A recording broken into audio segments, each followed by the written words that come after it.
What's up, everyone? This is Carnes, aka Adam, back with another AEW Week in Review. First and foremost, happy holidays. If you celebrate Christmas, Kwanzaa, Hanukkah, whatever it was, hopefully it was enjoyable. You were able to see family if possible, get gifts if possible, but as long as you were happy and you're healthy, that's all that really matters.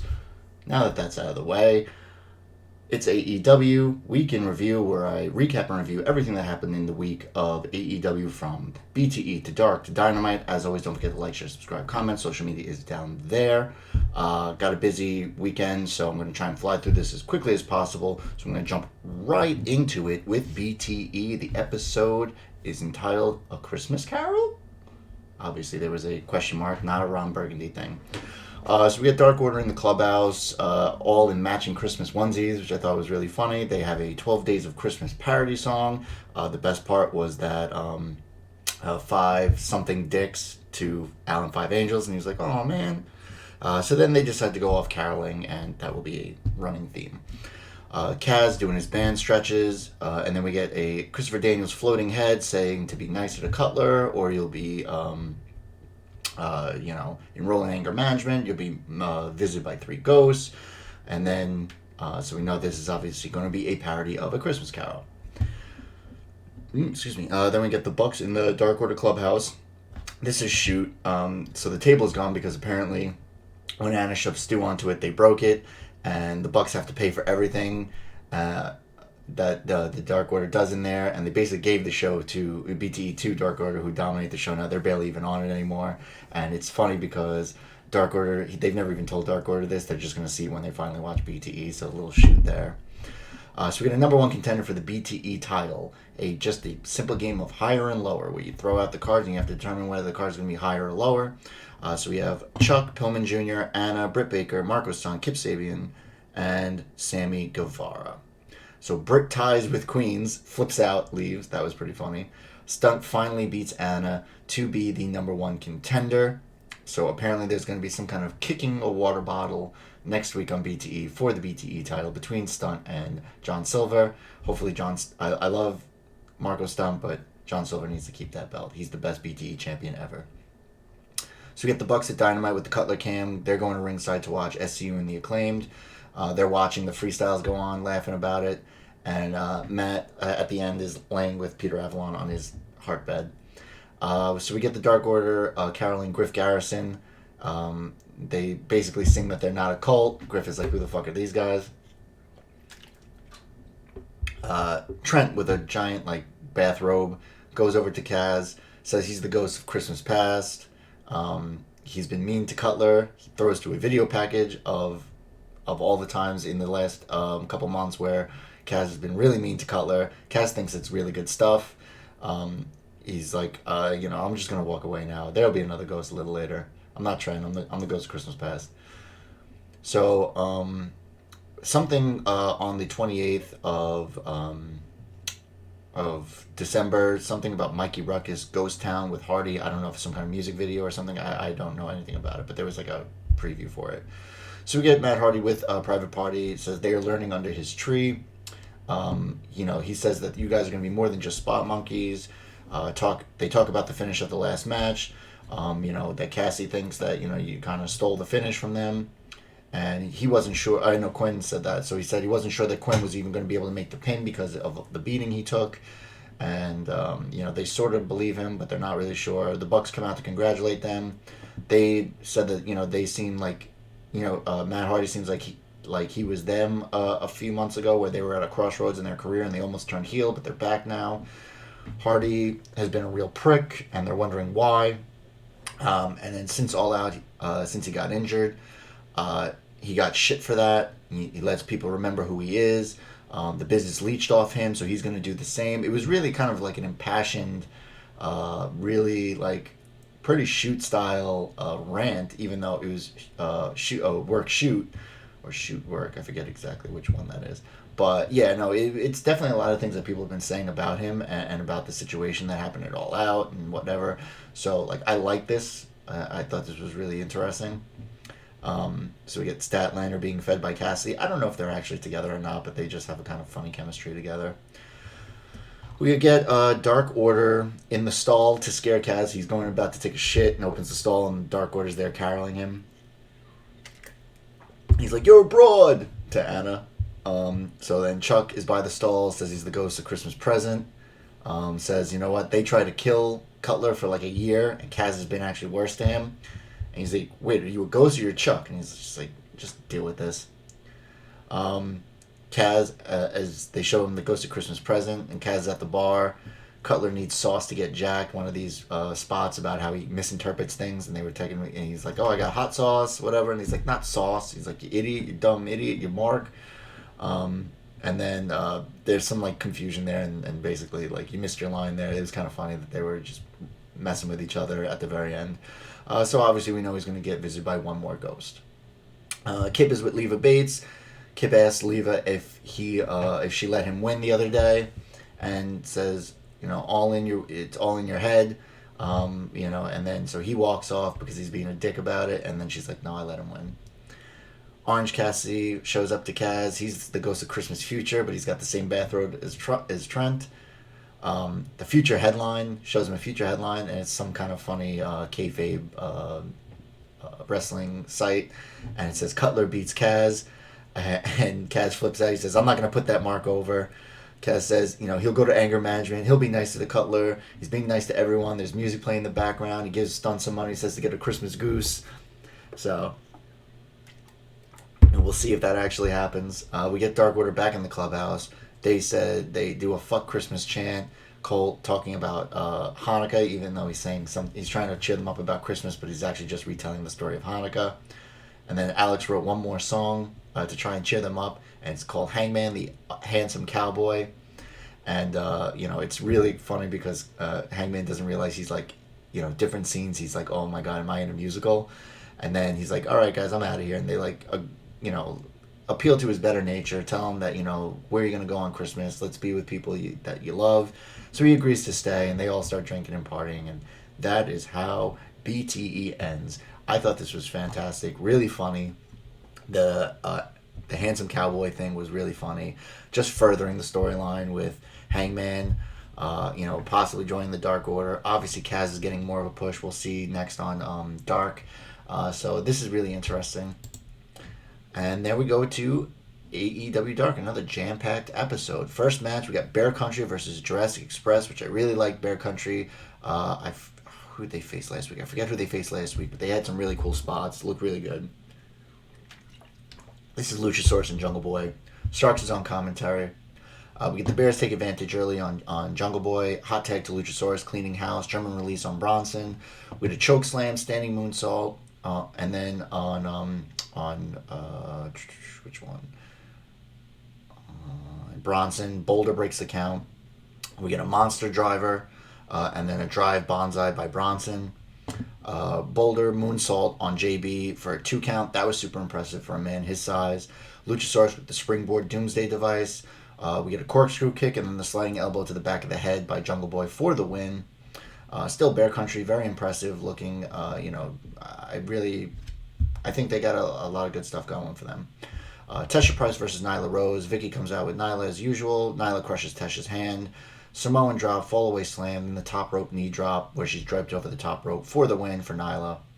Sunny Kiss versus Miro. I believe this is Miro's first match on Dark. Sunny gets a little offense in, but eventually Miro hits a matcha kick, and then the Accolade, super deep, almost folds Kiss in half for the win. We then get the waiting room. This was a very eventful episode of the waiting room. So thanks TK for fixing the wall that Sky broke when he threw what's his name Spears through it. Gave Thunder Rosa a facial last week, which I thought was funny. Sting will be a guest eventually. Brick makes fun of Pac's accent. I forget exactly. I think she was talking about this week on Dynamite. SCU, Christopher Daniels and Kazarian are the guests this week. Kaz is running down Christopher Daniels about him losing and him being, you know, like kind of the weak link now. He said he could always rely on SCU and Christopher Daniels until now. CD lost last week, and every other time we've lost, Kaz apologizes to him for you know, running him down like that. But Christopher Daniels says there's no need to apologize for being passionate about this business. And this was actually very similar to the promo that Christopher Daniels had I believe it was a couple months ago on BTE, where he was just talking about how this was the worst year of his professional career and how frustrated he's been with his performances and just the way life has been for him. And this is kind of like a reiteration of that. Obviously, toward the end of the year, nothing's gotten better since that promo. Says he lost that passion. 2020 was a wasteland of failure. Maybe is this a signal, a sign to walk away? Kaz pulls him back from leaving the waiting room, says, you don't get to do that. Next time, he says, you know what? How about this? We're going to become champions again.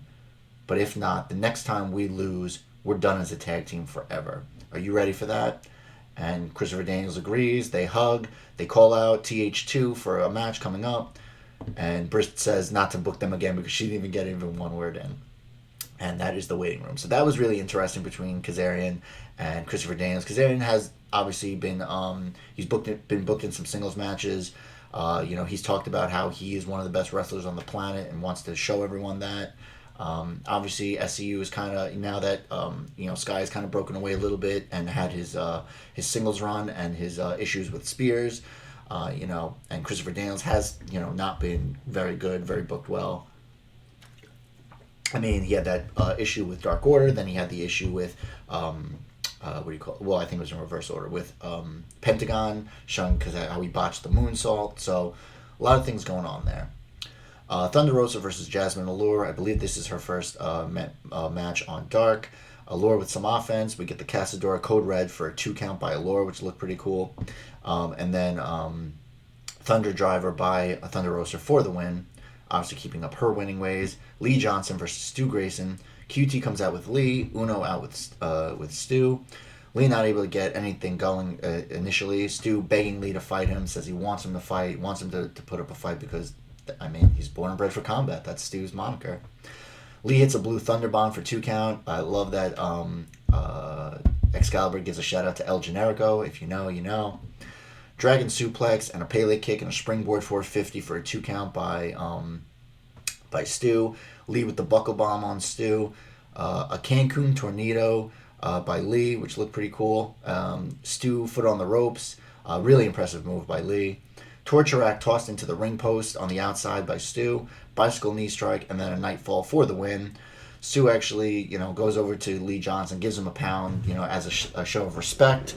QT looks confused. I believe this is just more of the Nightmare Family Dark Order, rivalry that we have on there. Maybe even trying to recruit Lee Johnson into the Dark Order because he's a member of the Nightmare Family. We'll see how that goes. Kylan King versus Alex Gracia. The winner gets to face Shida on Dynamite. We get the Casadora countered into a nasty German release. And then some kind of neck breaker. I didn't think it was anything special, but clearly it was good enough for Alex Gracia for the win. This is actually her first win in AEW, even though I believe that they've been giving Kylan King some wins here. So Alex Gracia would face Shida. I believe it's also because, one, they want to give someone else a break. And I believe Kylan King recently faced Shida and lost, so I didn't think they want to just go back to the well on that one. Peter Avalon versus Mike Verna. Avalon with a promo, that this guy is the first one to answer his open Pretty Peter Avalon provocation challenge. We get a swing full Nelson by Verna.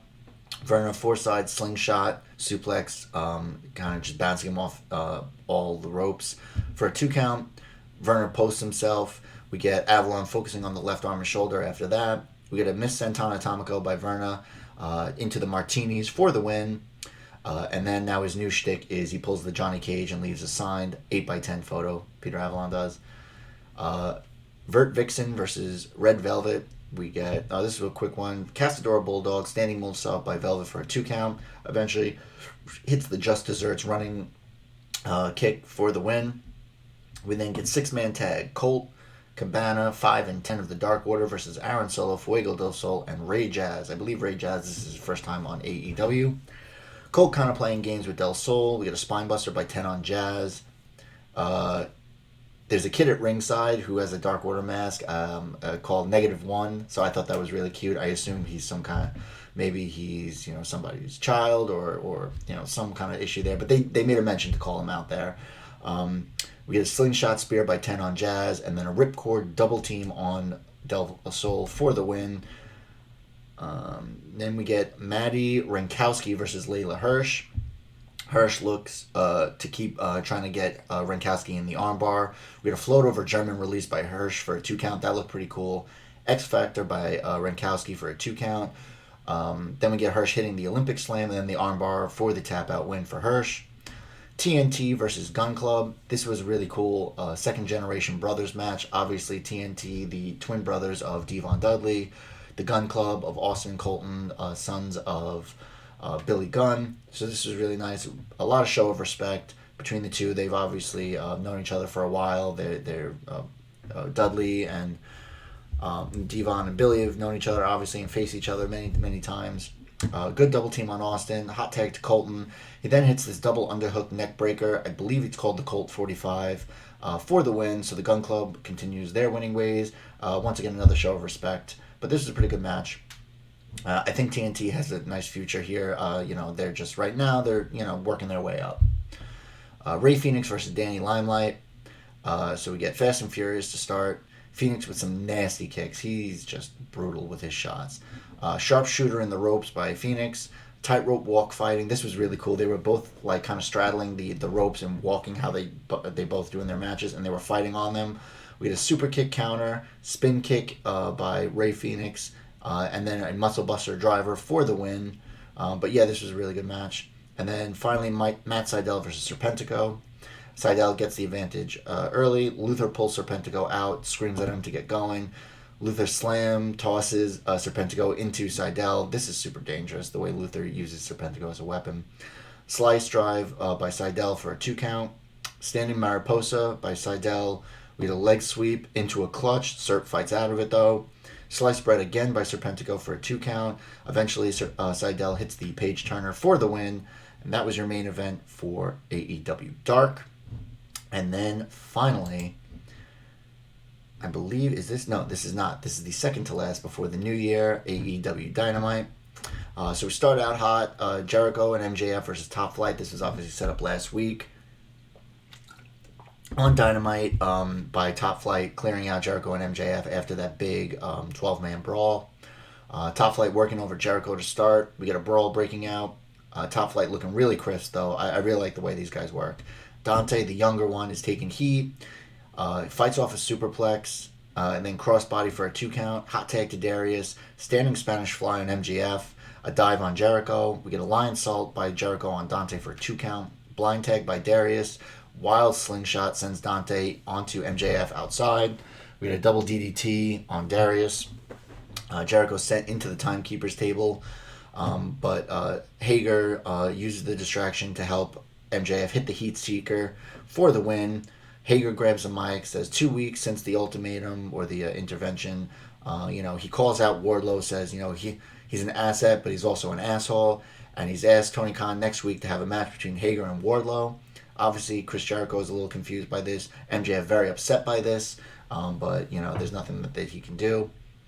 Acclaimed music video, something about Buck season. This is actually really funny, worth checking out if you have a chance. We get an AEW Christmas Story parody with all the members of the AEW roster that would be kind of interspersed through the repetition of Christmas Story on TNT. So we get Sting interview with in the ring with Tony Schiavone. Sting says he's come full circle. Why is he here? He points to Darby. Dusty said he wants to put color on him, baby. Couldn't stay away and had to be a part of what Cody was doing. Taz interrupts. Sting is about Sting. Tony has been building him up for years. Stark says, we only care about you sticking your nose in our business. They start to go to the ring. The lights come out. Darby's in the ring. They're going to live to fight another day. And on the 6th, Darby will face Cage for the TNT title. And then we get a nice little Sting and Darby stare down. I really like what they're doing here. Eventually, Sting has to get somewhat involved. He can't just keep kind of doing this, standing around and intimidating people or not intimidating people and just saying that he's here because he loves what AEW is doing. He's gonna have to do something. So the slow burn is fine, but eventually it's got to go somewhere, guys. MJF backstage goes to up to XLEX playing cards. Says he's not doing this just because everyone wants to. He's pretending he's nice. He's being really nice to Santana, talking about how Santana lost his stepfather. That's why he was absent the past few weeks. MJF just recently lost his grandfather and how important he was. And, Santana says, keep your head up, gives him show of respect. Ortiz, too. They shake hands, they leave. And MJF, actually looks kind of emotional. And I was actually, I was surprised because I was like, there's got to be some kind of heel shit here. I mean, because you're going to get nuclear heat on him if they use the deaths of family members, shoot family member deaths for storyline. And it didn't. And so, I'm not sure where they're going with that. Dark Order, Colt 5 and 10 versus the Jurassic Express, 6-man tag. Colt is toying with Stunt.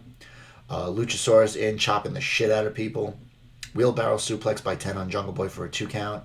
Jungle Boy taking heat during picture-in-picture. Finally gets the hot tag to Luchasaurus. We had a hook kick on 10, choke slam on 5, and a standing moonsault on 5, but 10 breaks the pin. Stunt in, he's okay.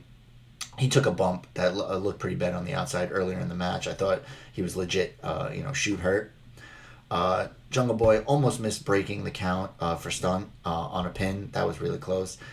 Stunt pressed and dropped by Luchasaurus on Colt and 10.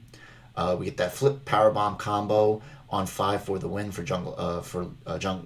Jurassic Express. Tony out to the ring to interview them. Tully and FTR are on the Tron. FTR's 2020 Tag Team of the Year they're talking about. On the 6th, they'll face Jurassic Express in a tag team match. And Tully will take out Stunt if he gets involved. Stunt just looks irate, trying to go after Tully. They hold him back. Marvez is at the team hotel runs into Kenny and Don Callis. TK lets Callis says that TK lets the wrestlers run wild, making decisions. Kenny's to Phoenix, tag and AAA. You choked. Kenny will put Phoenix out for good when they face each other, and Impact will be happy to take him back, and then they can call. And then Callis is like, I don't know, maybe you can call Conan, even though Conan was just recently on AEW. So we get Pac versus the Butcher. Eddie's on commentary. Phoenix is not there because he's in training. Butcher in early control. Pac finally gets the advantage coming back from the break.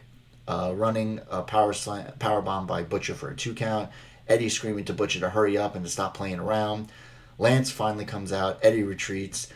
We get a kick and then a Black Arrow for the win, which was kind of out of nowhere because Butcher was pretty much in control the entire match. Lance comes to the ring kind of staring down Pac and Pentagon. So this is kind of an uneasy alliance at this point. We'll see. Obviously, I feel like Eddie needs to bring one more person in so there could be a true 4-on-4. We get a Jade video package for Brandy. Congratulations on the pregnancy. Her duties will be taken care of without her now. But they need to find her an opponent because they're just wasting her talents. Kip Ford and Miro out. They're telling Tony to smile, not get nervous. The first wrestling wedding on TNT. I don't know if that's true. I don't know if there were any weddings on WCW. I don't remember. The Best Friends music hits.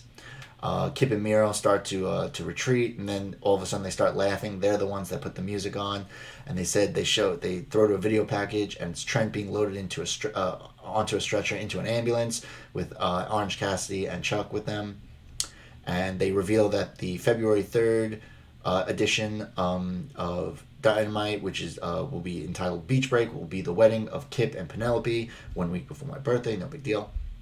And then it turns out that Trent actually posted on Twitter that he had a partially torn pec. I don't know if that was shoot or kayfabe, but that could be the reason why they won't be in action for a little bit. We then get Uno versus Dustin. Obviously, Dustin said he was going to take out every member of the Dark Order. Uno gets the jobber entrance. Tony, referencing the 7 gimmick, actually talks about what it was and that it was a bad gimmick and that he didn't want to continue with it. So that was interesting that they went all out there. Uno hand hits the post, going for a chop. We get a senton atomico by Uno for a 2 count back in the ring. Back from break, Uno's still in control. But then we see a picture-in-picture during the break. Dustin hit the code red. Flip-flop and fly by Dustin. Dustin hits a running bulldog for the win. And I'm just like, again, the running bulldog? That just seems so weird. Uno's looking for the handshake. Stu attacks Dustin when he doesn't give him the handshake. And he attacks Lee Johnson, who's also at ringside. Uno shows that he's mad at Stu. QT's out, but it gets taken out also. Lee takes both out. of Stu and Uno. So this is interesting. I don't think there's any going to be real beef between Uno and the Dark Order. I think he's just getting mad at Stu because Stu is a hothead, and they're really trying to recruit some more people, especially from the Nightmare family. Tony, with an interview with Sean Spears, says he didn't need the glove. He's not with Tully. TK put him in a hole, and he's digging, and he's trying to dig himself out. And he says to Tony, the problem is you and people like you. Tony asks him, maybe the problem is you. And he says, you know what, you're a real piece of shit for saying that. Says he'll come back if he feels like it. So this is kind of a crossroads for Spears now. I don't know what they're going to do here with his character. I don't know if he's dumped Tony, he's dumped the glove. Obviously, I don't know what was going on with him in Scorpio Sky. So this is interesting. Dasha backstage with Shida. Abaddon attacks her, but Nakazawa breaks it up, and it's right by gorilla position, so Shida then goes right up the ramp out to the ring against Alex Gracia. Gracia obviously given the jobber entrance. Shida comes out hot, really super aggressive and pissed off, obviously, for getting attacked by Abaddon. Gracia with some offense. We get the rising knee strike by Shida. Abaddon appears at ringside. Shida attacks her. Shida beats the count, though, and then hits a Falcon Arrow immediately for the win. Shida comes with the kendo stick, hits Abaddon. Abaddon's knocked out. Abaddon's not moving, kind of poking her with it. All of a sudden, she does a take her rise up. She attacks Shida and then bites Shida on the neck. You see a lot of fake blood there, kind of almost like a vampire bite. We do see a social exclusive where she's being treated for some kind of neck injury. Next week, we get the rundown. Kenny versus Phoenix for the AEW title. The return of Jon Moxley. Shida versus Abaddon for the women's title. Hager versus Wardlow. And in 2 weeks, we get Darby versus Cage for the TNT title. And Cody versus Matt Sydal, which I think it's going to be a great match. I just don't see where it goes storyline-wise. So, and then your main event, the AEW tag titles, the Acclaimed versus the Bucks. We get some real crowd heat for Caster's freestyle. I feel like maybe this is just because he's doing it on Dynamite, and usually the crowds for Dark are much less, if at all. They need to basically put up Caster's mic so that he can drown out those sounds. Bucks take early control. Risky business on Caster on the outside on the floor. Nick hits the X Factor, and then the moonsault combo. Senton and Atomico, but they get the knees up. Caster dumps him on the apron. Acclaimed in control through picture-in-picture. Double DDT by Matt on the Acclaimed. We then get a really nice a sequence here. We get locomotion suplexes by Matt on Bowens. Then puts him in the sharpshooter. Caster tries to break it. Nick has his own sharpshooter on the outside. Bowens able to get to the ropes. Caster superplex on Nick. Matt breaks the count. Knox gets a super kick, so the ref we get a ref bump taken out. We get a low blow, boombox shot. Our new ref comes, but he's too late. So I believe it was Matt who kicked out. Bowens powerbomb through the timekeeper table, and then BTE trigger on Caster for the win. That was and that is it for Dynamite. The AEW Tag Team Champs retain their champs. The Bucks. A fantastic match. Got a lot of setup for the next couple weeks. A lot of good storyline things. We got obviously the Inner Circle stuff still going. Sting, what he's going to be doing. We get Dark Order and the Nightmare Family, FTR and Jungle Express, Jurassic Express. We get more stuff with the Best Friends and Miro and Kip. Obviously, Abaddon, Shida stuff going on, which is pretty cool. So there's a lot going on, and it feels like it's moving, well. This is actually this was a late night edition of Dynamite because it came after the Inside the NBA, after one of the NBA games, so it came in about 10 o'clock. But still did better numbers than NXT, but whatever. Also on Impact there was a clip show, not much with Kenny on this time, just talking about how he'll be there for Hard to Kill. So there you have it. There is your AEW Weekend Review. As always, I give my match of the week. Obviously, it's the tag team title match between the Acclaimed and the Bucks. The Acclaimed are a fantastic young tag team. I really like that they got put together and their moveset. Obviously, the Bucks weren't going to lose this. We knew that, but this put Acclaimed on the map. They were the number 5 ranked, so I don't know if this will drop them out of the rankings for losing or because they had a good show. Who knows? So there you have it. As always, don't forget to like, share, subscribe, comment. Social media is down there. Hope, as always, you enjoyed your holidays, and you're seeing your loved ones, getting gifts, giving gifts. As long as you guys were able to do everything and manage everything, I hope you were able to. Yeah, that's pretty much it. As always, don't forget. I'm flustering at this point. Be safe. Love each other. Bye now.